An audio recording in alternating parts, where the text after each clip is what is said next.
ইরানের উপর ইসরায়েলি আগ্রাসন মানবতার জঘন্য উদাহরণ। বিশ্ববাসীকে আন্তর্জাতিক আইনের পক্ষে দাঁড়ানোর আহ্বান ইরানের পররাষ্ট্রমন্ত্রী।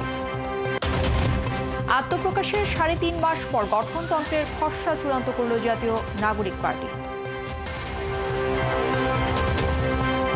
গণপরিষদ নির্বাচনের মধ্য দিয়ে একটি নতুন সংবিধান প্রণয়ন করে বাংলাদেশকে প্রাতিষ্ঠানিকভাবে গণতান্ত্রিক একটি দেশে রূপান্তরিত করা জাতীয় নাগরিক পার্টির অন্যতম লক্ষ্য।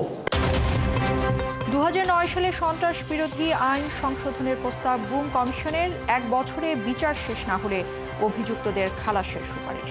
নির্দিষ্ট সময়ের মধ্যে মামলা শেষ করা না গেলে পরিণতি হিসাবে মামলাতে আসামি খালাস পাবেন। যৌক্তিক সময়ের মধ্যেই সংসদ নির্বাচন চাওয়া হয়েছে। আগামী ভোট অবাধ ও সুষ্ঠু হবে বলছে বিএনপি। একটা যৌক্তিক সময়ের মধ্যেই আমাদের অন্তর্বর্তীকালীন সরকার তারা নির্বাচন কমিশনকে জানাবে যে কবে ভোটটা হবে। এবং ডাকসু নির্বাচন দিতে ঢাকা বিশ্ববিদ্যালয় প্রশাসনের তোড়জোড় শুরু। 10 সদস্যের রিটার্নিং কর্মকর্তা নিয়োগ। আগামী কিছুদিনের ভিতরে আমাদের একটা সুন্দর ইলেকশন করার জন্য যে স্টেপগুলো আমাদের অনুসরণ করতে হবে সেগুলো আমরা অনুসরণ করব।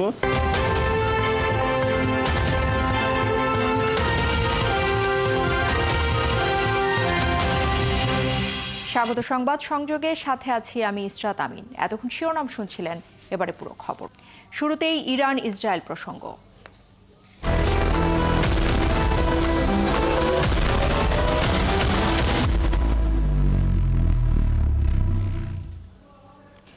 ইরানের উপর ইসরায়েলি আগ্রাসন মানবতার জঘন্য উদাহরণ বলে মন্তব্য করেছেন ইরানের পররাষ্ট্রমন্ত্রী আব্বাস আরাঘচি। ইউরোপের দেশগুলোকে আন্তর্জাতিক আইনের পক্ষে দাঁড়ানোর আহ্বান জানিয়েছেন তিনি। শুক্রবার সুইজারল্যান্ডের জেনেভায় ইউরোপীয় কর্মকর্তাদের সাথে বৈঠকে ইসরায়েলের বিরুদ্ধে দ্রুত পদক্ষেপ নেওয়ার আহ্বান জানিয়েছেন তিনি। এর আগে আরাঘচি বলেন, ইসরায়েলের যখন ইরানের উপর হামলা চালায় তখন তারা যুক্তরাষ্ট্রের সাথে বৈঠকের দ্বার প্রান্তে ছিলেন। এর মধ্যেই ইসরায়েলের হামলা সেই উদ্যোগের সাথে বিশ্বাসঘাতকতা এবং জাতিসংঘের বিধিবিধান লঙ্ঘন করেছে। বৈঠকে ইরান ইসরায়েলের এই পাল্টাপাল্টি হামলা বৈশ্বিক সংকট ডেকে আনবে বলে আশঙ্কা প্রকাশ করেছেন জাতিসংঘের মহাসচিব অ্যান্তোনিও গুতেরেস। এদিকে তেহরান থেকে দূতাবাসের কর্মকর্তাদের সরিয়ে নেওয়ার সিদ্ধান্ত নিয়েছে যুক্তরাজ্য।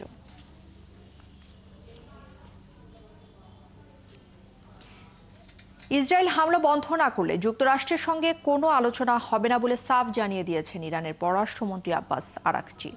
এদিকে শুক্রবার ইরানের 3টি ক্ষেপণাস্ত্র উৎক্ষেপণ কেন্দ্র ধ্বংস এবং সামরিক বাহিনীর এক কমান্ডারকে হত্যার দাবি করেছে ইসরায়েল। একই দিন ভোর থেকে ইরানের পাল্টা হামলায় ইসরায়েলের তেল আবিব, হাইফা এবং বিরসেবা শহরের ব্যাপক ক্ষয়ক্ষতি হয়েছে।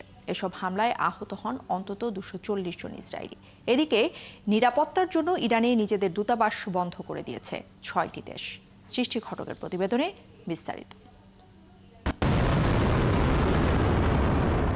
একের পর এক ক্ষেপণাস্ত্রের আঘাতে কেঁপে উঠছে ইসরায়েল আর ইরানের মাটি। বৃহস্পতিবার রাতভর হামলার পর শুক্রবার ভোরেও ইসরায়েলের ভূখণ্ড লক্ষ্য করে শতাধিক ড্রোন ও ক্ষেপণাস্ত্র হামলা চালায় ইরান।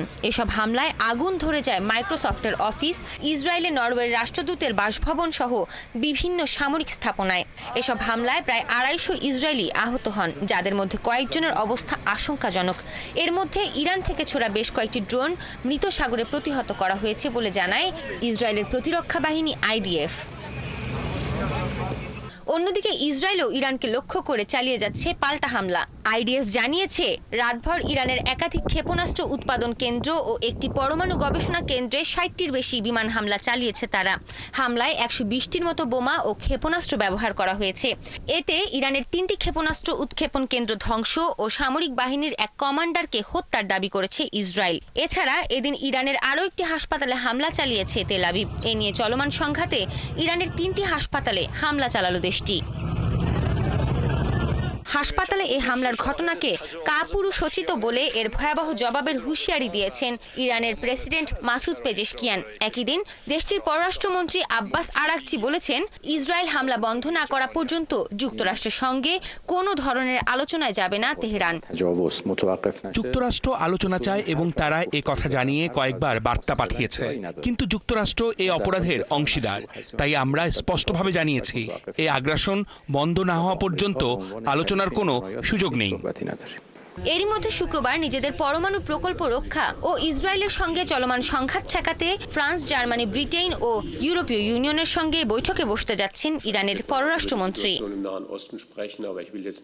একই দিন নিরাপত্তা উদ্বেগের মধ্যে ইরানের নিজেদের দূতাবাস সাময়িকভাবে বন্ধ ঘোষণা করেছে অস্ট্রেলিয়া, স্লোভাকিয়া, চেক প্রজাতন্ত্র, বুলগেরিয়া, পর্তুগাল ও নিউজিল্যান্ড, এই 6টি দেশ। এদিকে ইরান ও ইসরায়েলের চলমান সংঘাতে যদি যুক্তরাষ্ট্র সরাসরি হস্তক্ষেপ করে অথবা ইরানের সর্বোচ্চ নেতা আয়াতুল্লাহ আলী খামেনিকে হত্যা করা হয়, তাহলে হিজবুল্লাহ এতে জড়িয়ে পড়বে বলে হুঁশিয়ারি দিয়েছে সশস্ত্র গোষ্ঠীটি। সৃষ্টি ঘটক, ৭১। ইরানের বেসামরিক পারমাণবিক স্থাপনায় সামরিক হামলা আন্তর্জাতিক আইনের লঙ্ঘন বলে মন্তব্য করেছে সৌদি আরব। একাধিক ইরানি পরমাণু স্থাপনায় ইসরায়েলি হামলার পর এই মন্তব্য করেছে সৌদি পারমাণবিক এবং বিকিরণ নিয়ন্ত্রক কমিশন। আল জাজিরা জানিয়েছে, সপ্তাহ আগে হামলা শুরুর পর থেকে ইরানের একাধিক পারমাণবিক স্থাপনা নিশানা করেছে ইসরায়েলি সামরিক বাহিনী। বৃহস্পতিবার ইরানের খোন্দাব হেভি ওয়াটার রিসার্চ রিঅ্যাক্টরের উপরও হামলা হয়, যেটি একটি বেসামরিক পারমাণবিক স্থাপনা। এই হামলার পর সৌদি আরবের পারমাণবিক এবং বিকিরণ নিয়ন্ত্রক কমিশন একে আন্তর্জাতিক আইনের লঙ্ঘন বলে উল্লেখ করেছে। এদিকে আন্তর্জাতিক পারমাণবিক শক্তি সংস্থা বলেছে, হামলায় স্থাপনাটির মূল ভবনগুলোও ক্ষতিগ্রস্ত হয়েছে, তবে সেখানে পারমাণবিক উপাদান না থাকায় বিকিরণের ঝুঁকি নেই। এছাড়াও ইরানের প্রধান ইউরেনিয়াম সমৃদ্ধকরণ কেন্দ্র নাতাঞ্জ এবং ভূগর্ভে অবস্থিত ফোর্দো প্লান্টেও হামলা চালিয়েছে আইডিএফ। ইসরায়েলের সাথে লড়াইয়ে ইরানের পাশে দাঁড়াতে মুসলিম বিশ্বের প্রতি আহ্বান জানিয়েছে বাংলাদেশের বিভিন্ন ইসলামী সংগঠন। হামলা বন্ধে জাতিসংঘকে উদ্যোগী হওয়ার আহ্বানও জানানো হয়েছে। শুক্রবার জুমার নামাজের পর বায়তুল মোকাররম জাতীয় মসজিদের উত্তর গেটে ইরানে হামলার প্রতিবাদে বিক্ষোভ সমাবেশ করে খেলাফত মসজিদ সহ বেশ কয়েকটি ইসলামী সংগঠন। এ সময় নেতারা বলেন, ইসরায়েল একদিকে গাজায় নির্বিচারে মানুষ হত্যা অব্যাহত রেখেছে, পাশাপাশি ইরানে ন্যাক্কারজনকভাবে হামলা চালাচ্ছে। এমন পরিস্থিতিতেও মুসলিম বিশ্বের অধিকাংশ দেশ চুপ করে আছে। ইসরায়েলের আগ্রাসন রুখতে মুসলিম বিশ্বকে ঐক্যবদ্ধ হওয়ার আহ্বান জানান ইসলামী সংগঠনের নেতারা। পরে পল্টন মোড় পর্যন্ত বিক্ষোভ মিছিল অনুষ্ঠিত হয়। মুসলিম বিশ্বের শাসকরা এগুলো চুপ করে আছে। সোচ্চার হন, হত্যার মোকাবেলা করুন। যদি ইসরায়েলকে আক্রমণকে প্রতিহত করা না যায়, তাহলে আপনারা আরব বিশ্বের কেউ থাকতে পারবেন না। বিনা উস্কানিতে ইসরায়েল গত শুক্রবার ইরানের উপরে অতর্কিত হামলা চালিয়েছে। আমরা এই হামলার তীব্র নিন্দা জানাচ্ছি। ইসরায়েল যদি তার হামলা বন্ধ না করে, তাহলে মুসলিম বিশ্ব তার বিরুদ্ধে লড়তে বাধ্য হবে। এবারে পরবর্তী প্রসঙ্গ। আত্মপ্রকাশের ৩.৫ মাস পর গঠনতন্ত্রের খসড়া চূড়ান্ত করেছে জাতীয় নাগরিক পার্টি এনসিপি। বিকেলে বাংলা মোটরে দলের কার্যালয়ে এক সংবাদ সম্মেলনে এনসিপির সদস্য সচিব আক্তার হোসেন এই কথা জানিয়েছেন। তিনি জানিয়েছেন, ২৪শে জুলাই অভ্যুত্থানকে কার্যকর রূপ দিতেই এনসিপি গঠন করা হয়েছে। শুক্রবার দলীয় সাধারণ সভায় এনসিপির খসড়া গঠনতন্ত্র অনুমোদন দেওয়া হয়। ইসিতে নিবন্ধনের জন্য দলটি আবেদন করবে ২২ জুন। সংবাদ সম্মেলনে এনসিপির এই নেতা আরও জানিয়েছেন, অনেক রাজনৈতিক দল নিজেদের মধ্যে গণতন্ত্র চর্চার ক্ষেত্রে সর্বোচ্চ গাফিলতির পরিচয় দিয়েছে। সেই জায়গায় এনসিপি এমন একটি গঠনতন্ত্র প্রস্তাব করেছে যা দেশের রাজনীতিতে অভ্যন্তরীণ গণতন্ত্র চর্চার ক্ষেত্রে আদর্শ হয়ে থাকবে। আক্তার হোসেন জানিয়েছেন, এনসিপির গঠনতন্ত্র অনুযায়ী একজন ব্যক্তি সর্বোচ্চ 2 বার সভাপতি এবং সাধারণ সম্পাদক পদে থাকতে পারবেন।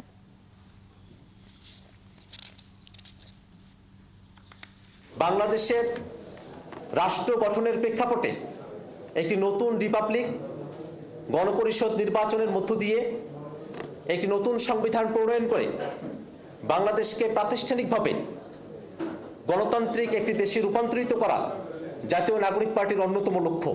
জাতীয় নাগরিক পার্টি এনসিপির একটি সাধারণ সভা অনুষ্ঠিত হয়।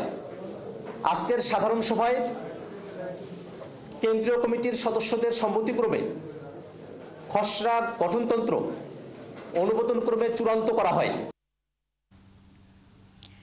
২০০৯ সালের সন্ত্রাস বিরোধী আইন সংশোধন করার প্রস্তাব দিয়েছে গুম সংক্রান্ত কমিশন। কমিশনের সুপারিশ বিচার 1 বছরের মধ্যে শেষ না হলে সেক্ষেত্রে অভিযুক্তদের খালাস দিতে হবে। আর দ্বিতীয় ইন্টারিম প্রতিবেদন পর্যালোচনা করে এমন তথ্য পাওয়া গেছে। আরও জানাচ্ছেন মোহন ইসলাম। স্বৈরাচার শেখ হাসিনা সরকারের সময় কিছুদিন পরপরই গুমের অভিযোগ পাওয়া যেত, আর এর শিকার ব্যক্তিরা ছিলেন মূলত বিরোধী মত ও দলের নেতাকর্মী। গুমের পর অনেকেরই কোনো হদিস পাওয়া যায়নি, আবার কাউকে কাউকে অনেক পরে সন্ত্রাস বিরোধী আইনে মামলা দিয়ে আদালতে হাজির করা হতো। গুম কমিশনের প্রতিবেদন মতে তাদের বিচার বছরের পর বছর ঝুলে থাকত। গুম সংক্রান্ত কমিশনের দ্বিতীয় অন্তর্বর্তী প্রতিবেদন বলছে, এই আইনটিকে ব্যবহার করে আওয়ামী লীগ কথিত জঙ্গি দমনের নামে রাজনৈতিক ক্ষমতা সুসংহত করেছে, আর বিশ্বমঞ্চে বাংলাদেশে জঙ্গি গোষ্ঠীর তৎপরতা রয়েছে এবং তাদের দমনে নিজেদের অপরিহার্যতা দেখানোর চেষ্টা করে শেখ হাসিনা সরকার। স্বৈরাচারের পতনের পর এমন গোপন বন্দিশালার ভয়ঙ্কর তথ্য, জঙ্গি দমনের কথিত গল্প, সন্ত্রাস বিরোধী আইনের অপব্যবহার সামনে আসা শুরু করে। গুম সংক্রান্ত কমিশন এই আইন নিয়ে কয়েকটি প্রস্তাবনা দিয়েছে। এতে বলা হয়েছে, অভিযোগ গঠনের পর থেকে 1 বছরের মধ্যে বিচার কাজ শেষ করতে হবে, আর সময় মতো তা শেষ না হলে ট্রাইব্যুনাল মামলার কার্যক্রম সমাপ্ত করে আসামিকে অভিযোগ থেকে অব্যাহতি দেবে। নির্দিষ্ট সময়ের মধ্যে মামলা শেষ করা না গেলে পরিণতি হিসাবে মামলাতে আসামি খালাস পাবেন, সেটি আইনে থাকতে পারে। তবে একটা ছোট্ট জটিলতা হচ্ছে যে অনেক বড় বড় অপরাধ বা হিনিয়াস ক্রাইমের মামলা এইখানে করা হয় অনেক সময় সন্ত্রাস দমন ট্রাইব্যুনালে। সেক্ষেত্রে এই রকম মামলাগুলোর ক্ষেত্রেও যদি 1 বছরের এই ব্যারিয়ারের কারণে আসামি খালাস পেয়ে যায়, তাহলে সেটা ন্যায় বিচার বিঘ্নিত হওয়ার সম্ভাবনা থাকবে। কমিশন আরও বলছে, এখনও হাজার হাজার মিথ্যা সন্ত্রাস বিরোধী মামলা নিষ্পত্তি না হওয়ায় গুমের শিকার ব্যক্তিরা মারপেচে পড়ে আছে। আর একজন ভুক্তভোগীর গড় আইনি ব্যয় প্রায় 7 লাখ টাকা, যা বার্ষিক হিসাবে পারিবারিক গড় আয়ের দ্বিগুণ। কমিশনের প্রতিবেদন বলছে, 2009 সালে সন্ত্রাস বিরোধী আইনের অভিযুক্তদের কেউ কেউ জঙ্গি সংশ্লিষ্ট কাজে জড়িত থাকতে পারে। তাদের অপরাধ বিবেচনায় নিয়ে বিচার করতে হবে। এই আইনের মামলাগুলো দ্রুত সময়ে নিষ্পত্তিরও প্রস্তাব দিয়েছে গুম সংক্রান্ত কমিশন। মোহন ইসলাম, 71, ঢাকা। ছাত্র জনতার অভ্যুত্থানে গণতন্ত্র প্রতিষ্ঠায় আমাদের নতুন সুযোগ সৃষ্টি হয়েছে বললেন বিএনপি মহাসচিব মির্জা ফখরুল ইসলাম আলমগীর। আর যুগ্ম মহাসচিব রুহুল কবির রিজভী বলেছেন, দীর্ঘদিনের দাবি প্রতিফলনের জন্য মানুষ নির্বাচনের জন্য অপেক্ষা করছে। ঠাকুরগাঁও এবং পাবনায় আলাদা কর্মসূচিতে তারাই মন্তব্য করেছেন। সহকর্মীদের তথ্য এবং ছবিতে প্রতিবেদন। খেলা উপহারও দিয়েছেন। শুক্রবার বিকেলে ঠাকুরগাঁয়ের শহীদ মোহাম্মদ আলী স্টেডিয়ামে মির্জা রুহুল আমিন স্মৃতি টুর্নামেন্টের ফাইনাল খেলার আয়োজন করা হয়। অনুষ্ঠানে প্রধান অতিথির বক্তব্যে বিএনপির মহাসচিব মির্জা ফখরুল ইসলাম আলমগীর বলেন, 15 বছর দেশের সব প্রতিষ্ঠান ধ্বংস করা হয়েছে, এখন সময় এসেছে প্রতিষ্ঠানগুলোকে নতুন করে গড়ে তোলার। এই যে আমাদেরকে একটা নতুন সুযোগ সৃষ্টি করে দেওয়া হয়েছে, একটা গণতান্ত্রিক একটা পরিবেশ সৃষ্টি করবার জন্য, গণতান্ত্রিক রাষ্ট্র গঠন করবার জন্য, এবং সবাই ঐক্যবদ্ধভাবে বাংলাদেশকে নতুন করে গড়ে তুলবার জন্য যে পরিবেশটি নতুন করে সৃষ্টি করা হয়েছে, সেই জন্য নিশ্চয়ই নিঃসন্দেহে আমরা তাদেরকে ধন্যবাদ এবং কৃতজ্ঞতা জানাবো। একটা কথা আমাদের সবসময় মনে রাখতে হবে যে দেশটা আমার, এটা অন্য কারো নয়। এই দেশটাকে গড়ে তোলার দায়িত্ব আমাদের। এদিকে সকালে তারেক রহমানের নির্দেশে পাবনার চাটমোহরের প্রবীণ বিএনপি নেতা তাহের ঠাকুরকে দেখতে যান দলের যুগ্ম মহাসচিব রুহুল কবির রিজভী। এ সময় তিনি জানান, ফ্যাসিবাদী দল আওয়ামী লীগকে পুনর্বাসন করতে ভারতীয় নীতি নির্ধারকরা ষড়যন্ত্র করছে। লন্ডনে ডক্টর ইউনূসের সঙ্গে তাদের ভারপ্রাপ্ত চেয়ারম্যান তারেক রহমানের বৈঠকের পর থেকেই এই ষড়যন্ত্র আরও প্রকট হয়েছে। এই আন্দোলন সংগ্রামে ছিলেন আরও অনেক দল যে দাবি করেছে, সেই দাবির পরিপ্রেক্ষিতে আমার মনে হয় আমরাও যে একেবারে কালকেই দিতে হবে সেটা বলিনি, আমরা বলেছি একটা যৌক্তিক সময়ের মধ্যে, ডিসেম্বরের কথা আমরা বলেছি। তো সেই ক্ষেত্রে তাদের মধ্যে আলাপ আলোচনা হওয়ার পরে নিশ্চয়ই একটা যৌক্তিক সময়ের মধ্যেই আমাদের অন্তর্বর্তীকালীন সরকার তারা নির্বাচন কমিশনকে জানাবে যে কবে ভোটটা হবে। তা আমাদের বিশ্বাস জনগণের দাবির প্রতিফলন হবে সরকারের সিদ্ধান্তের মধ্যে। তিনি আরও বলেন, এখন আমরা গণতন্ত্রের পথে হাঁটছি, সৌধ নির্মাণ এখনো শেষ হয়নি, ষড়যন্ত্র এখনো শেষ হয়নি। পার্শ্ববর্তী দেশ তারা যখনই দেখেছে ডক্টর ইউনূস সাহেব এবং তারেক রহমান সাহেবের বৈঠক হয়েছে এখন আমাদের ভারপ্রাপ্ত চেয়ারম্যান তারেক রহমানের নামে অসংখ্য কুৎসা এবং অপপ্রচার সেখান থেকে চালানো হচ্ছে। হাসান আহমেদ, ৭১। দেশে ফেরার প্রস্তুতি নিচ্ছেন বিএনপির ভারপ্রাপ্ত চেয়ারম্যান তারেক রহমান এবং কবে ফিরছেন সেই দিনক্ষণ খুব দ্রুতই জানা যাবে বলে জানিয়েছেন দলটির স্থায়ী কমিটির সদস্য আমির খসরু মাহমুদ চৌধুরী। শুক্রবার বিকেলে সদ্য প্রয়াত প্রবীণ রাজনীতিবিদ মোস্তফা মহসিন মন্টুর কুলখানিতে অংশ নেন বিএনপি সহ দেশের বিভিন্ন রাজনৈতিক দলের নেতৃবৃন্দ। এ সময় গণফোরামের এই শীর্ষ নেতার আত্মার মাগফিরাত কামনা করে দোয়া মোনাজাতে অংশ নেয় সবাই। পরে সাংবাদিকদের সাথে আলাপকালে তারেক রহমানের দেশে ফেরা নিয়ে কথা বলেন বিএনপি নেতা আমির খসরু মাহমুদ চৌধুরী। তিনি জানান, বিএনপি ছাড়াও দেশের মানুষ অপেক্ষায় আছেন কবে দেশে ফিরবেন তারেক রহমান, যদিও সেই অপেক্ষা খুব বেশি দীর্ঘ নয় বলেও মন্তব্য করেন তিনি।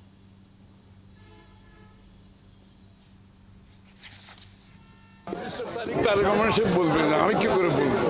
তবে উনি দ্রুত দেশে আসবেন এবং ওনার প্রস্তুতি চলছে দেশে আসার। দেশের মানুষ, বিএনপি, জনগণ সবাই ওনার অপেক্ষায় আছেন, ওনার প্রতীক্ষায় আছেন। উনি সেটা ভালোভাবে বুঝেন, উনি প্রস্তুতি নিচ্ছেন, যে কোনো সময় উনি একটি দিনক্ষণ সিদ্ধান্ত নিয়ে দেশে চলে আসবেন। মিনি পার্লামেন্ট খ্যাত ডাকসু নির্বাচন দিতে তোড়জোড় শুরু ঢাকা বিশ্ববিদ্যালয় প্রশাসনের।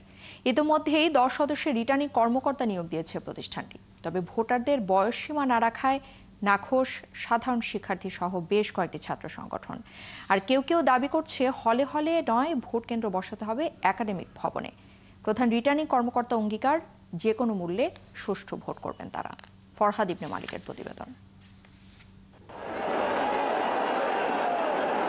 ঐতিহাসিক গণঅভ্যুত্থানের অন্যতম অঙ্গীকার ছিল গণতন্ত্রের প্রতিষ্ঠা।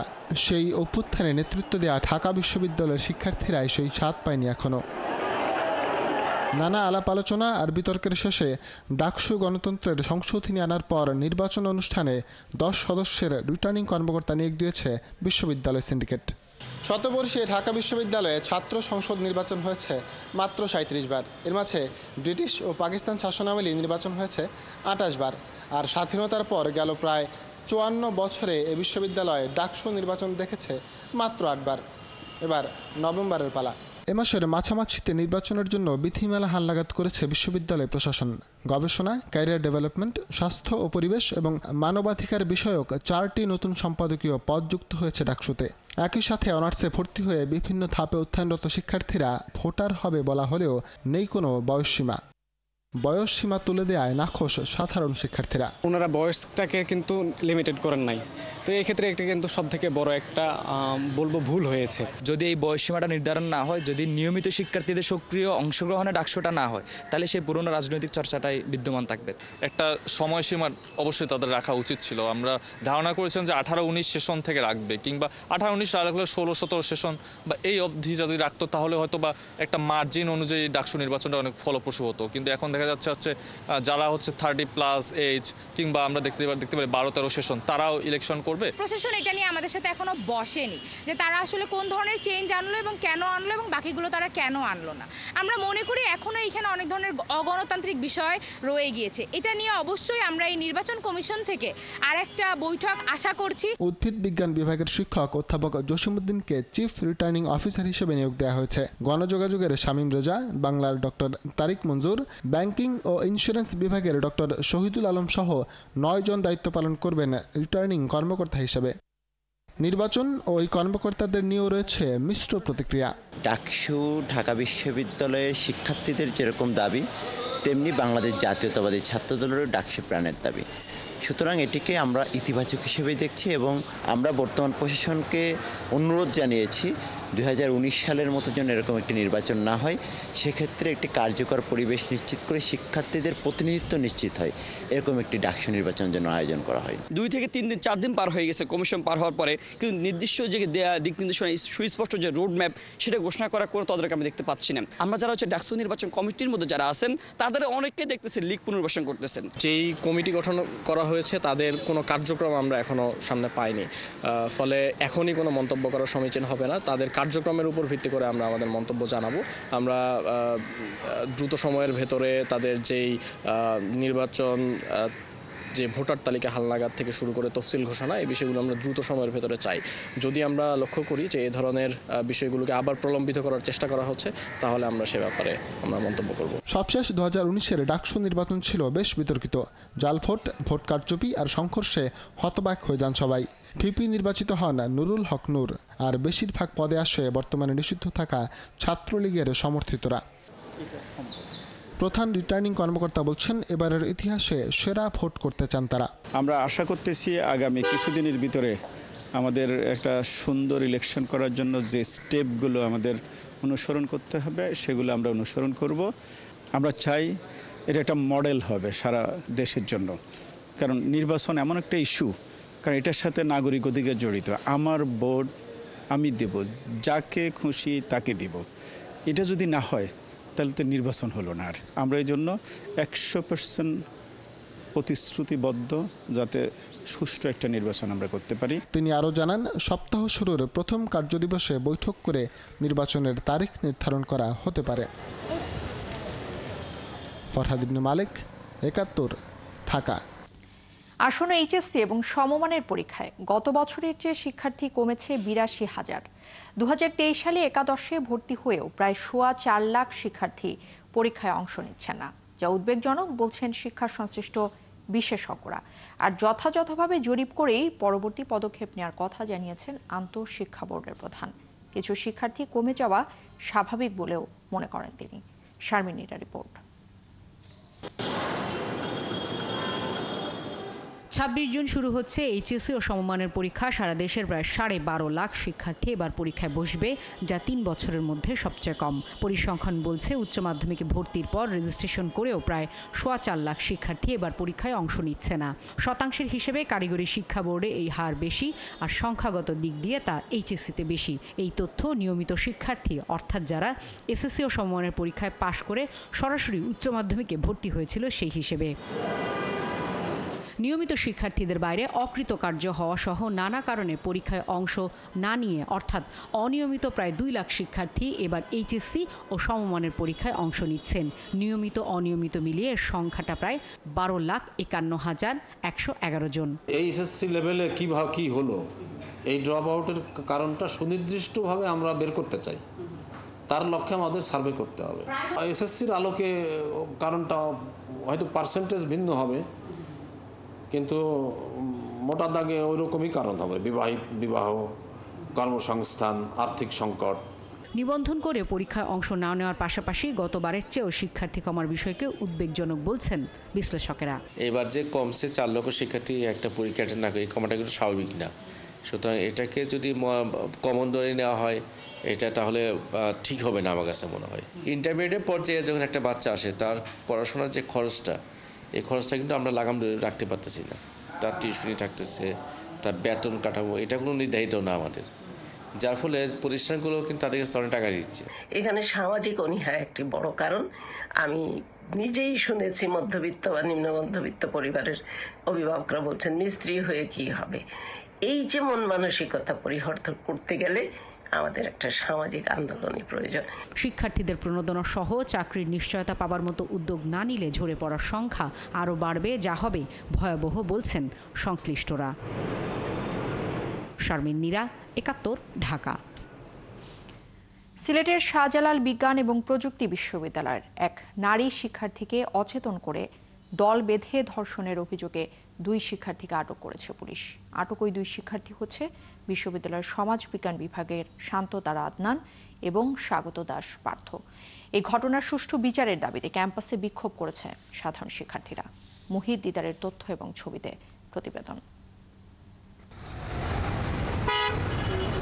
শুক্রবার শাবিপ্রবির প্রক্টর অধ্যাপক মুখলেসুর রহমান ঘটনার সত্যতা স্বীকার করে জানান, বৃহস্পতিবার প্রক্টর বরাবর ধর্ষণের লিখিত অভিযোগ করেন ভুক্তভোগী ওই নারী শিক্ষার্থী। পরে কর্তৃপক্ষ বিষয়টি পুলিশকে জানায়। তাৎক্ষণিকভাবে পুলিশ প্রশাসনের সহায়তায় তাদেরকে অ্যারেস্ট করিয়ে কাল রাতের মধ্যে ফৌজদারি মামলা দায়ের করিয়েছি। আমরা আমাদের বিশ্ববিদ্যালয়ের যে নিজস্ব বিচার কাজ, সেটাও আমরা শুরু করে দিয়েছি। এরপর পুলিশ ঘটনার সত্যতা জানতে পেরে শুক্রবার ভোরে ডিজিটাল ট্র্যাকিং পদ্ধতি ব্যবহার করে শান্ত ও পার্থকে গ্রেপ্তার করে।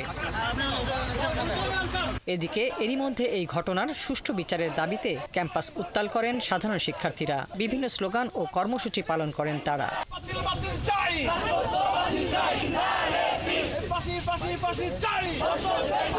আমরা এখন রেপিস্টের সাথে ক্লাস করব না, আমরা ওর সাথে মানে ওর ফেসই আমরা দেখতে চাই না। বিশ্ববিদ্যালয় থেকে তাদেরকে যেন আজীবনের জন্য বহিষ্কার করা হয় এবং বাংলাদেশের আইন মোতাবেক যেন তাদেরকে সর্বোচ্চ শাস্তি ব্যবস্থা করা হয়। নট জাস্ট ডিপার্টমেন্ট, পুরো ভার্সিটি ক্যাম্পাস থেকে যেন তার আজীবনের মতো বহিষ্কৃত হয়। সাবির কবির এই দর্শকদের শাস্তি যাতে সারা বাংলাদেশে একটা উদাহরণ সৃষ্টি করতে পারে। পুলিশ জানায় প্রাথমিক তদন্তে তারা জানতে পেরেছেন ঈদের আগে সুরমা আবাসিক এলাকায় একটি মেসে ওই শিক্ষার্থীকে ডেকে নিয়ে যায় শান্ত ও পার্থ। পরে অচেতন করে নির্যাতন করে এবং সেই ভিডিও রেকর্ড করে। মেয়েটিকে একথা প্রকাশ করলে ওই ভিডিও ইন্টারনেটে ছড়িয়ে দেবে বলে ভয় দেখায় তারা। তাদেরকে আদালতে সুপর্দ করা হয়েছে। তাদের ব্যবহৃত মোবাইল এবং ল্যাপটপ জব্দ করা হয়েছে। এগুলোর ফরেনসিক করানো হবে। নারী ও শিশু নির্যাতন দমন আইন 2000 সংশোধনী 2003-এর 9-3 ধারা এবং পর্নোগ্রাফি নিয়ন্ত্রণ আইন 2012-এর 8-1, 8-2, 8-3 ধারায়। বর্তমানে অভিযুক্ত দুজনই পুলিশের হেফাজতে রয়েছে। হাসিবা আলী বর্ণা, 71। সরকার পতনের 10 মাসেও সিন্ডিকেটের খপ্পর থেকে মুক্ত হয়নি রাজধানীর নিত্যপণ্যের বাজার। মাত্র 4 দিনে কেজিতে সোনালী মুরগির দাম বেড়েছে 70 থেকে 80 টাকা।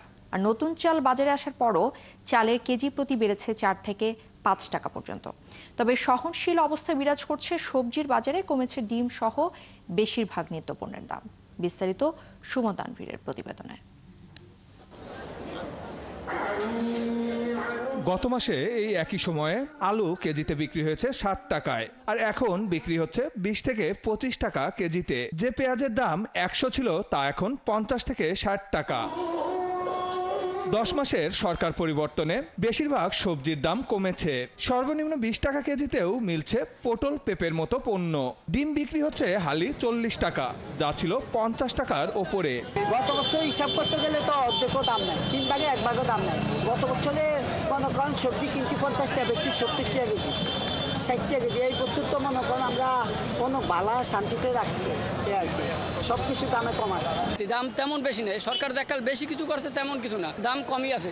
গেল বছর কাঁচামরিচ আসলে 200 থেকে 250 টাকা, এবার কাঁচামরিচ 70 টাকা 80 টাকা কেজি। কিছু জিনিসের দাম কমেছে মনে হচ্ছে, আবার কিছু জিনিসের দাম কমে এবং মানে কাঁচা সবজির দাম কম্পারেটিভলি একটু কম আগের চাইতে।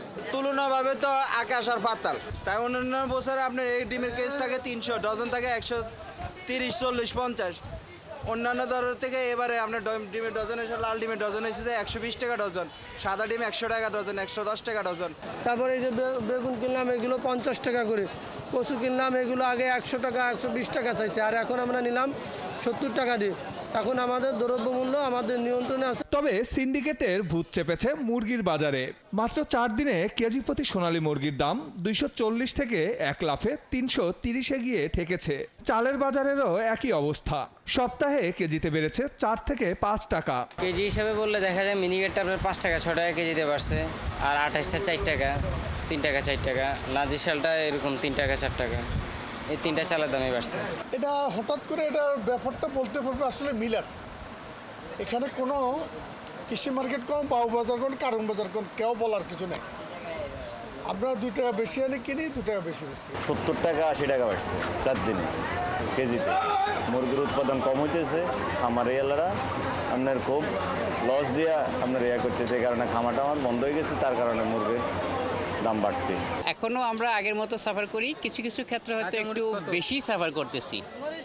হয়তো সবগুলো আমরা সবসময় এখন মনে হচ্ছে ঠিক মতো বলতেও পারি না, অ্যাডজাস্ট করে চলতে হয়, কোনো উপায় নাই।